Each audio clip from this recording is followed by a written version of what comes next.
Good day to you, and welcome to the Use Your Head podcast. I'm John McLean, your host. Season 1, Episode 2. Some things to talk about. This is the podcast where we just sit back, exhale, and use our head. The world's a complicated place, and there are a lot of agencies out there that are serving to make it more complicated so that we can be controlled in how we think. I think that we can all think for ourselves if we are taught and if we practice the art of using our head. Let's talk about AI a little bit. Thank you for listening, by the way. Our listings have increased. They've sped up the process. We're on Apple and we're on Spotify. We are pretty much everywhere that the old audiobook trail show was. So if you've been waiting for that to happen, I am delighted to discover that, when I put the audiobook trail out there, it took a long time. But apparently everything's faster now. And so the show, the Use Your Head podcast, can be subscribed to, followed, or what have you, pretty much throughout the content creation world. Even on YouTube, it's going under my YouTube video account, which does the Guitar Foster Parent. But if you want to listen to the podcast on YouTube, just go to Guitar Foster Parent, subscribe to that while you're there. It's pretty cool. We're going to talk about that a little bit later on in the show today. And follow us wherever you are as we look at the issues of the day, what's happening around our world, and use our heads. I said as we introduced the concept of the show last week that I get a sense that we're not being taught to think critically anymore. We're taught to be fed information and opinion by pundits, and then we're just expected to march in line. That is un-American, and it's inhuman, actually, because we have all been given a gift to think critically, to discern things, to look around us and say, but does it make sense?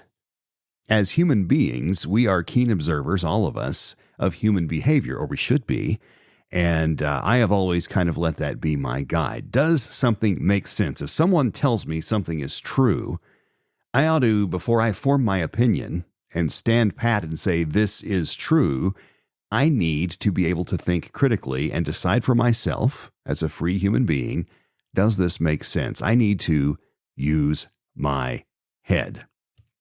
Let's talk about AI, artificial intelligence, which has been a hot issue throughout the old audiobook show and will continue to be as we now broaden that discussion into humanity. Because make no mistake about it, that's what they're after. OpenAI, of course, this is the parent company of ChatGPT and now new products that are coming out. A story on Axios by Scott Rosenberg outlines something. Here's the title he puts on this. OpenAI nears reasoning capable AI. Now, before we dive into this, remember, I always thought, naively perhaps, that we were safe from AI because AI can't reason. Only humans can reason. All right. Animals cannot reason. They don't have the gift that our Creator God gave us to be able to reason. That is how man has risen above. And because we can reason, we can look at the world around us, we can look at various stimuli, we can use our intelligence, and we can reason, we can problem solve through human reason. Well, AI says, move over, man. Here we come. Here's the story. OpenAI researchers believe the company is closing in on building AI that can perform human-level reasoning. This is per reports out of Bloomberg and Reuters, so your mileage may vary. Why does it matter? Well, AI experts disagree over whether today's large language models, which excel at generating text and images, will ever be capable of broadly understanding the world and flexibly adapting to novel information and circumstances. OpenAI has internally shared definitions of 5 levels of artificial intelligence, artificial general intelligence. So this AI, you're going to start hearing AGI, okay? AGI. And the reason they're going to do this is so they can expand this definition without you understanding what they're doing, okay? AGI, artificial general intelligence. Here's the 5 stages, okay? And they increment up from 1 through 5. In other words, the 1 is the most basic level, and then number 5 is what they're shooting for. Number 5, it's what's going to replace you and me. Number 1 is chatbots. This is AI with conversational language. We sort of have that already. I don't know if you've played around with these things. I have not because I despise them. But I don't even like, I don't like my pickup truck talking to me. I don't like turn-by-turn navigation. Now, this is my get off my lawn moment, but I'll just say this. I want to look at a map. I don't like being talked to by computers. Okay? I don't like saying, if it's say or press 3, I'm pressing 3 because I'm not going to talk to a machine. All right? That's just me. That's where I've drawn my line in the sand. But we do have chatbots, which are AI with conversational language, okay? Level 2 is what they're calling reasoners. Now, if you got to chill up your spine, good. That means you're using your head. Reasoners are capable of what they call human-level problem solving. Okay, so presumably I can speak to a machine, which I just told you I'm not going to do. But for those that want to, they can speak to a machine and they can solve a problem. This is not asking your phone what today's high temperature is. Okay? This is far different. This is presenting a problem, whether it's, I'm depressed, help me through it, or whatever, and having a machine feed it back to you, giving symptoms that you're feeling, and having some medical bot doctor solve the problem for you. That's just level 2, by the way. Here's number 3, agents. These are systems that can take actions, okay, that they take over human agency. This is horrifying, by the way. Number 4, innovators, AI that can aid in invention. Well, that doesn't sound so bad, right? But doesn't it depend on what they're inventing? Aren't the ends as important as the means? My head says yes. Number 5, organizations. This is the top level. This is what they're going for. AI that can do the work of an organization, such as, say, I don't know, a government. Now, they're going to deny that.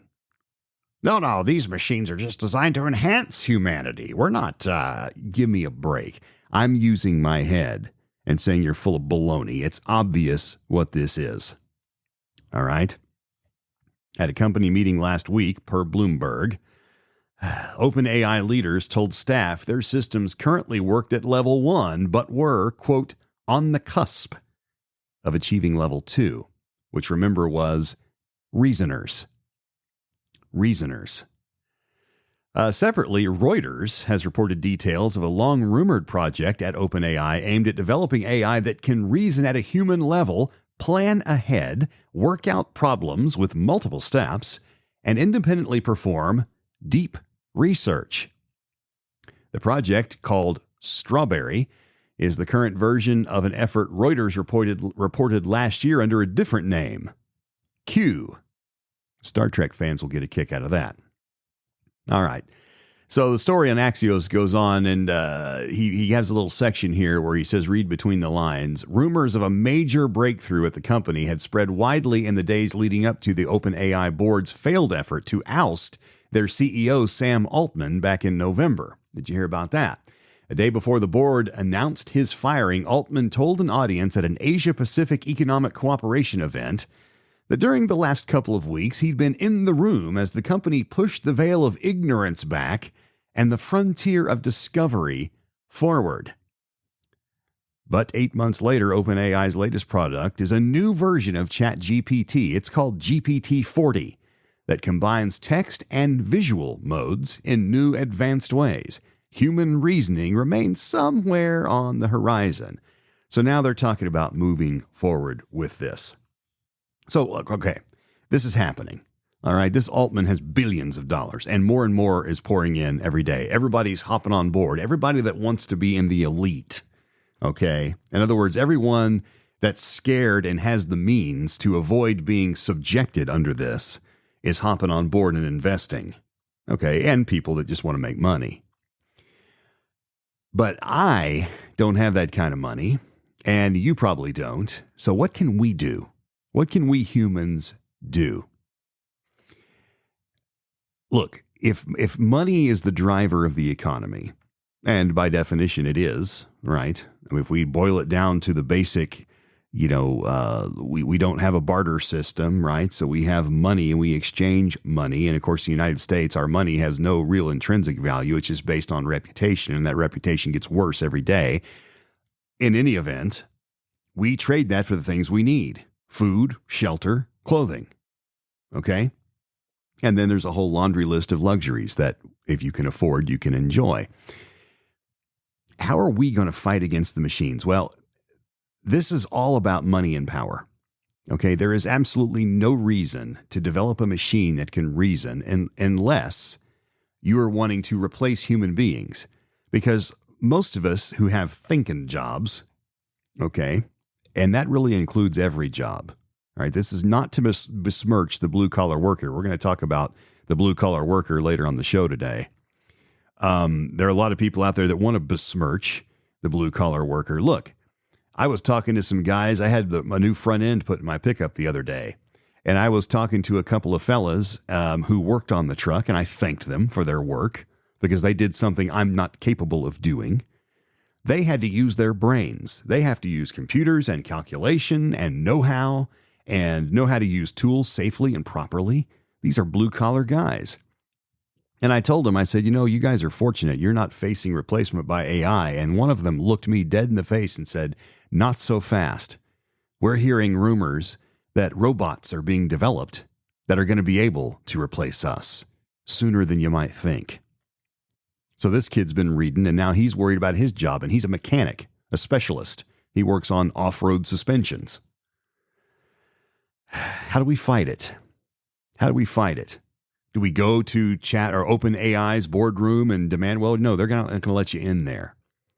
And you can go on X and you can post, because that's supposedly the common man's platform. That's our news channel. But unless you have 40 million followers, no one cares what you think. And yes, we can go to the ballot box and we can vote.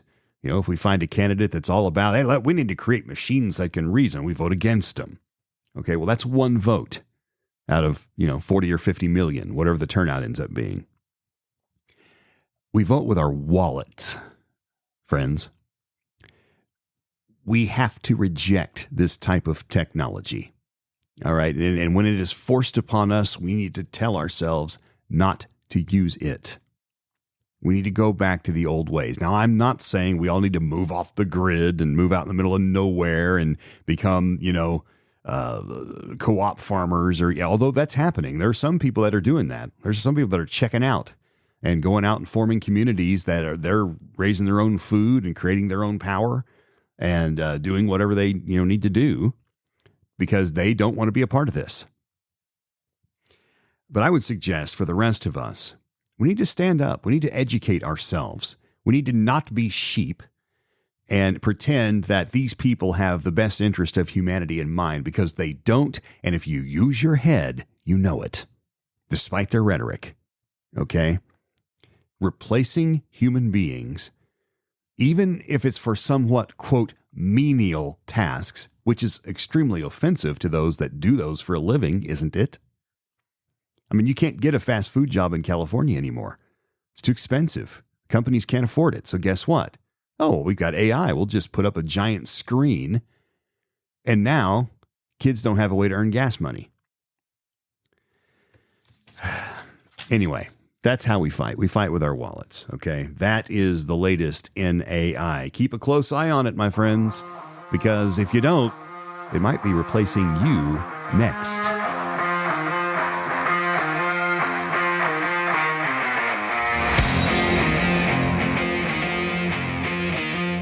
Observation number 2 on the Use Your Head podcast, available all over the world as we get together and think critically together, has to do with baseball. The Home Run Derby was last night. This is Tuesday, by the way. This is Tuesday, July the 16th, as we record this. And I have already had a couple people ask me, did you see the Home Run Derby? No, I don't like the Home Run Derby, and here's why. For one thing, it's just a batting cage, and they set it on the easiest setting. That's pretty much what it is. Most of these hitters are hitting pitches either thrown by their dad or a mentor of some kind, a close friend, and they're throwing them cookies so that they can jack them 450 feet into the seats because chicks dig the long ball. Look, that's not baseball to me. That's very video game-ish, and it's not even really a challenge for these guys. It's all, and I'm not saying everything has to be a challenge. I'm just not impressed by the home run derby. All right, any of these pro-level hitters, and these are the guys that are hitting tons of home runs in actual game time, it is no challenge to them at all to take a cookie and hit it into the seats. All right, they just, they one after the other, okay? And if you like that, then fine, watch it. I don't. So I don't waste my time with the home run derby. The other reason why is because it ignores completely what I think is one of the most intriguing parts of the game of baseball, pitching. A guy that can take an arm, a human arm, and stand 66 odd feet away and make a ball curve and dive and duck and pinpoint location and go, put up zeros inning after inning after inning. To me, that's a much bigger part of the game than having a guy, hitting lob shots into the seats. It completely ignores that side of the game. Why can't there be a pitching derby? I'm not sure how that would work. But anyway, so all that to say, the home run derby, not my favorite.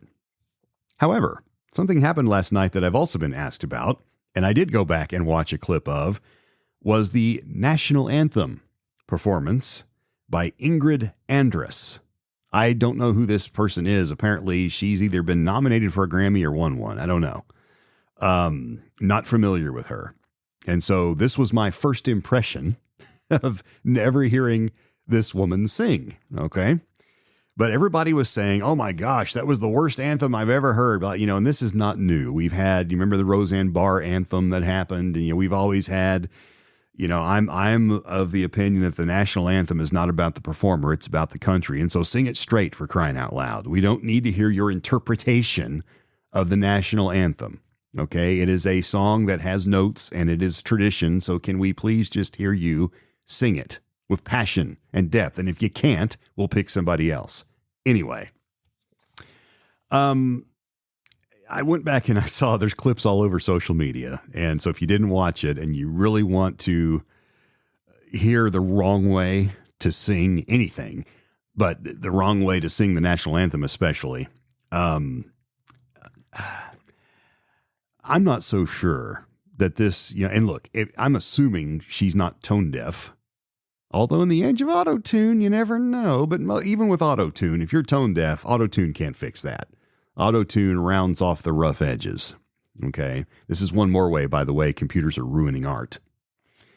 In any event, just because you can afford, see, I'm climbing back on the box. That's what I did. See right there. I just stepped off and I climbed back on. Even if you can afford to, because these auto-tune computers are expensive, if you can afford, and again, if you're good looking, because that's 90% of it, if you look good on TV, look good on the stage, but if you can auto-tune yourself into a decent musical performance, just because you can afford that doesn't mean you deserve to be a rock star.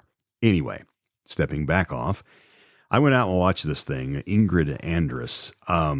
It was, I'm going to be charitable and say it was awful.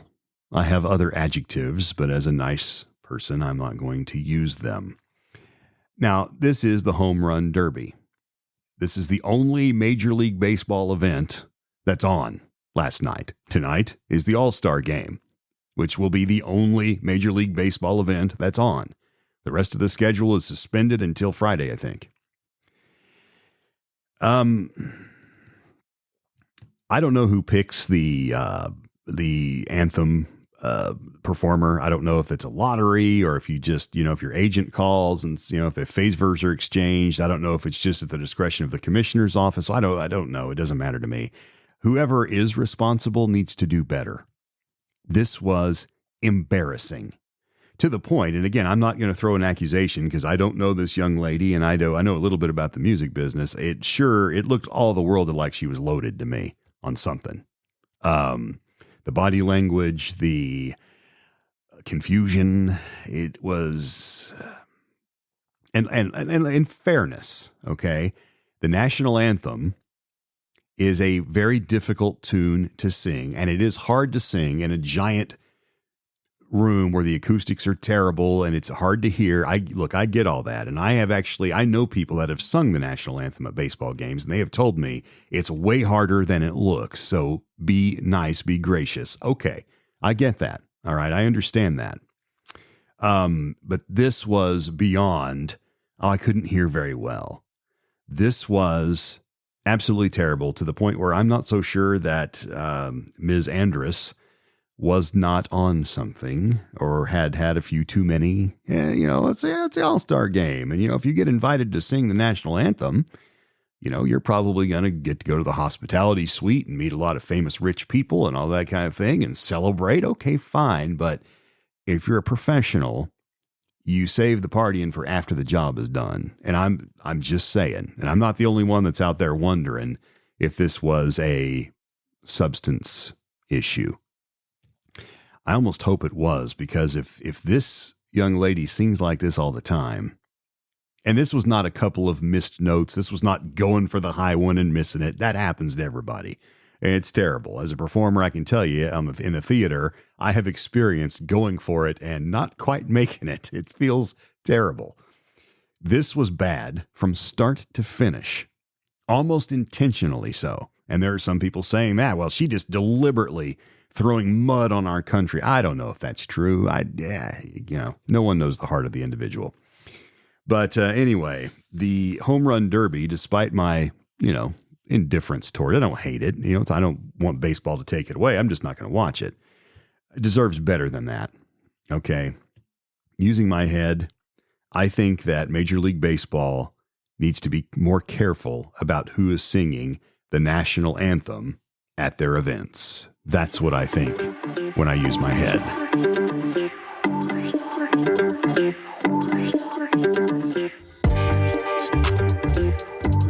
Topic number 3 on the Use Your Head podcast, coming to you from Dallas, Texas. I'm John McClain. Delighted that you've tuned in today. All right, we have to mention the Republican National Convention. I have made it all the way 22 minutes into the program without mentioning the awful assassination attempt on Donald Trump. What can you say? Our culture is crumbling before our very eyes. And the rhetoric is vile. And I'm talking from both ends. All right. I'm not going to excuse either side. And that's what happens, isn't it? It's like road rage. Okay. We as human beings, we all have a thermostat. And some of us, the increments are in fractions of a degree. Those of us that have problems with anger, you may have 10 degrees every click. And things escalate very quickly. When you fuel a fire, it can get out of control in a hurry. And that has been the characteristic of our political discourse in this country. I am going to put the blame almost 100% on the mainstream media. All right. These cable news channels, all of them, I don't care who they are, all of them are not news channels anymore.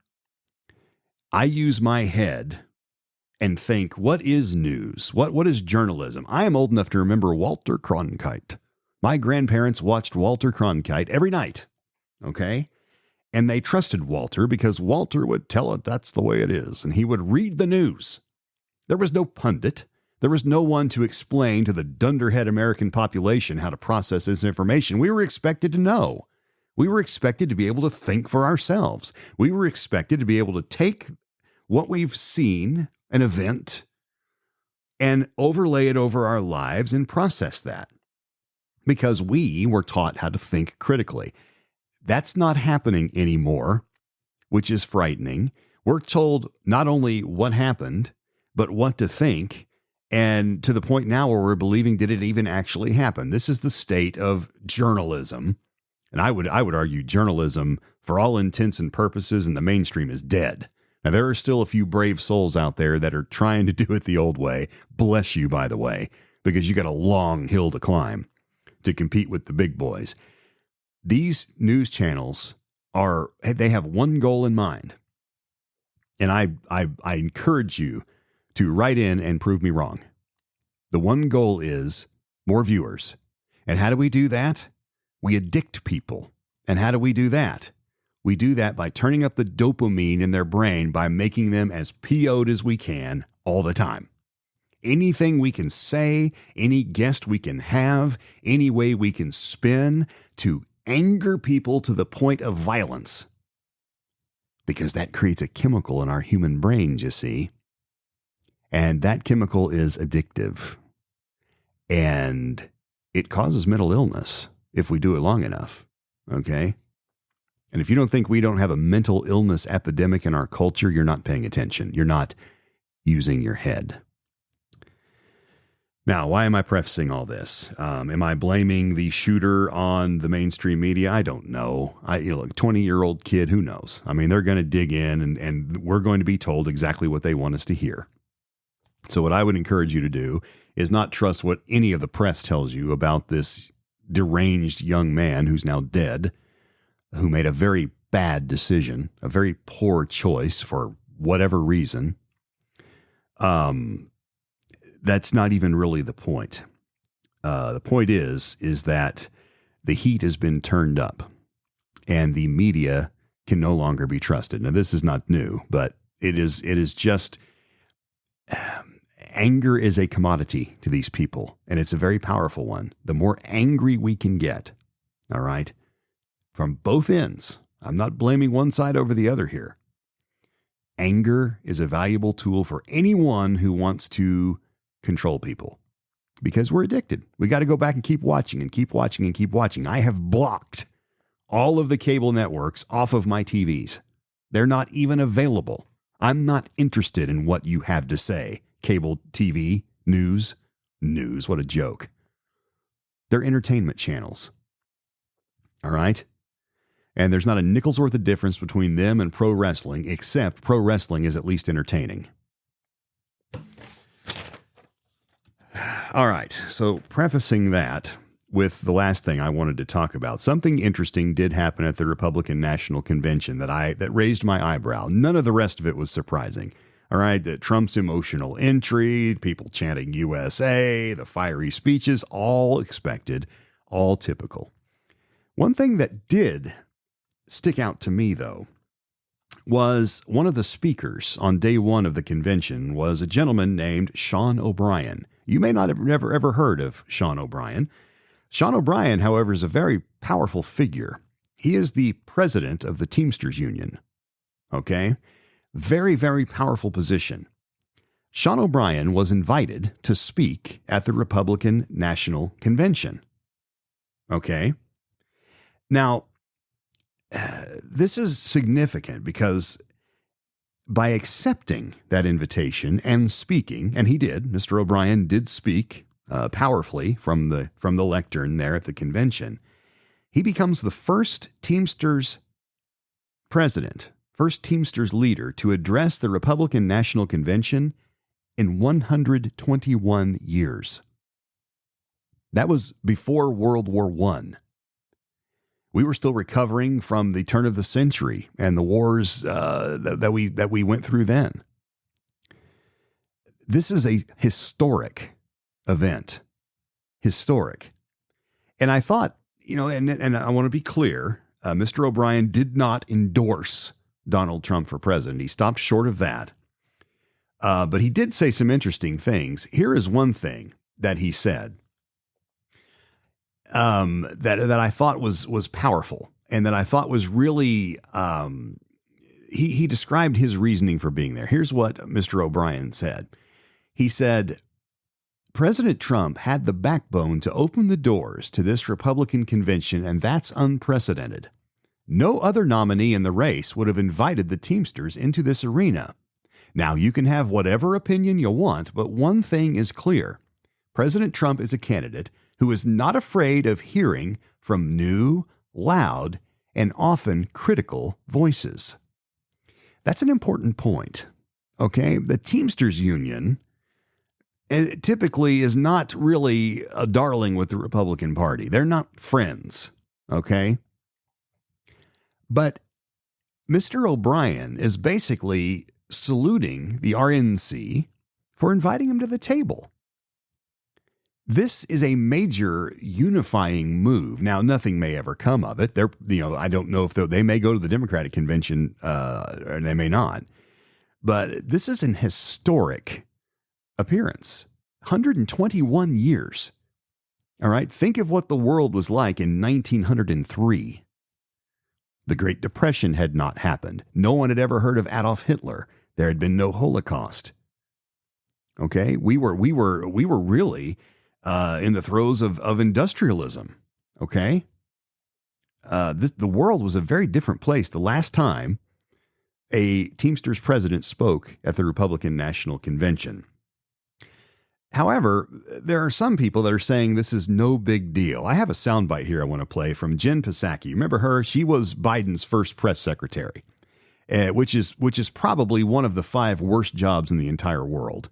They never stay very long because it's basically your job to cover your boss's rear end when they do something dumb. And it's every president goes through multiple press secretaries because they have to sit there and face the media and all the questions that, and your job is to take the bullets for your boss. Okay. So that being said, here's what Jen Psaki said on MSNBC about the fact that this historic event happened at the convention. Check out what she said. Yeah, I mean, I think this one stings a bit. I don't think it matters hugely, but I think it stings a bit if you're the Democrats and the Biden team. I mean, there perhaps hasn't been a more pro-labor president aside from Joe Biden in modern history. That's an interesting take, Jen, because when I use my head, I look at the fact that these blue-collar workers, the reason that they like Trump and the reason they're gravitated toward him is because he does the one thing that they want.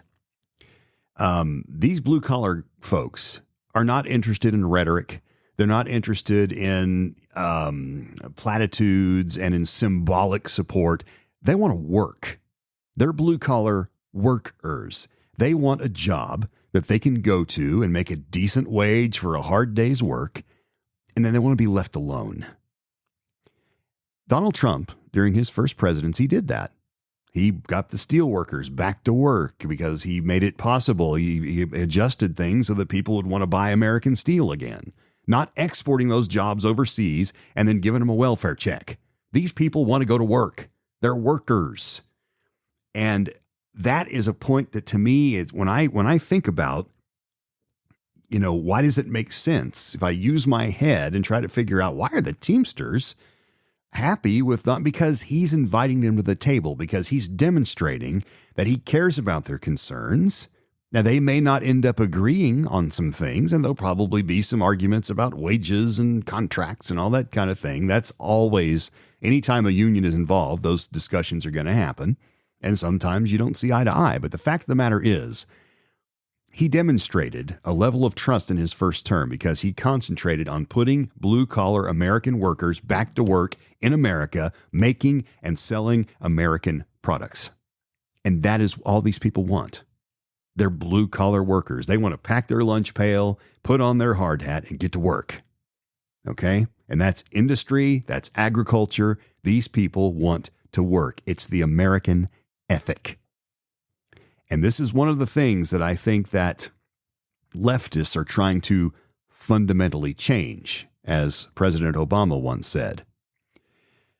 That ethic is what creates achievement. It's what builds wealth. And it's what makes American citizens independent, where they can say, thank you, Uncle Sam, but I got this.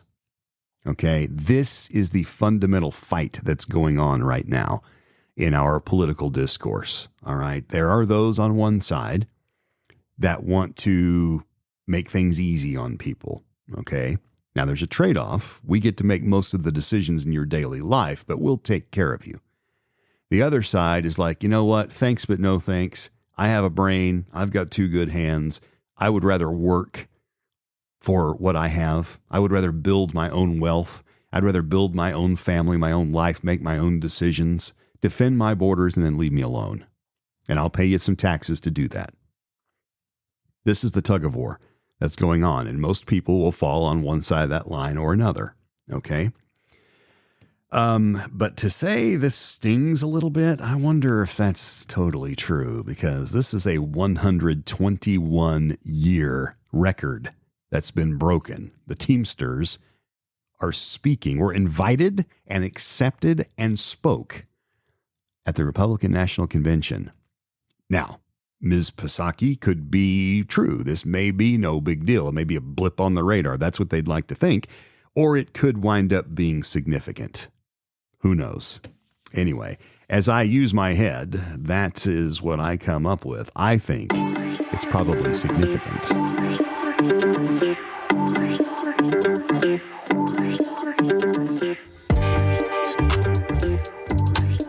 You got to be careful when you use your head. If you do it too much, it'll start to hurt. All right? If you keep picking it, it'll never heal. No, in seriousness, we're about to wrap up our time together. I want to do a shameless plug before we do.